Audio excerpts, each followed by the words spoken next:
రామ్ చరణ్ సుకుమార్ కాంబినేషన్లో తెరకెక్కనున్న RC-17 పై అంచనాలు భారీగా ఉన్నాయి. 2018లో వచ్చిన రంగస్థలంతో ఇండస్ట్రీ హిట్ అందుకున్న ఈ కాంబో మరోసారి చేతులు కలపడంతో ఈ ప్రాజెక్ట్ పై ఇప్పటికే భారీ హైప్ నెలకొంది. అయితే ఈ సినిమాలో హీరోయిన్ ఎవరనే విషయంపై సోషల్ మీడియాలో పలువురు స్టార్ హీరోయిన్ల పేర్లు జోరుగా ప్రచారం అవుతున్నాయి. ఈ క్రమంలో తాజాగా ఓ ఆసక్తికరమైన పేరు తెరపైకి వచ్చింది. దురంధర్ సినిమాలో నటించిన యంగ్ బ్యూటీ సారా అర్జున్ RC-17లో హీరోయిన్ గా కనిపించనున్నట్లు సమాచారం.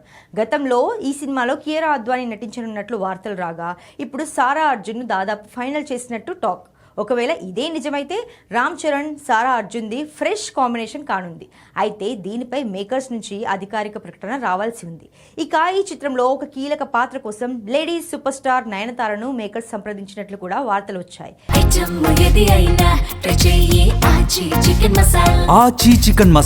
దీనిపై కూడా క్లారిటీ రావాల్సి ఉంది. మరోవైపు సుకుమార్ ఇప్పటికే RC-17 స్క్రిప్ట్ను పూర్తి చేసినట్లు సమాచారం.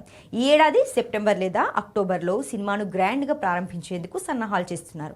మైత్రి మూవీ మేకర్స్ అత్యంత ప్రతిష్టాత్మకంగా నిర్మిస్తున్న RC-17ను 2027 చివరిలో లేదా 2028 సమ్మర్లో ప్రేక్షకుల ముందుకు తీసుకురావాలని ప్లాన్ చేస్తున్నట్లు సమాచారం. మరి ఈసారి సుకుమార్ ఎలాంటి మ్యాజిక్ చేస్తాడో చూడాలి.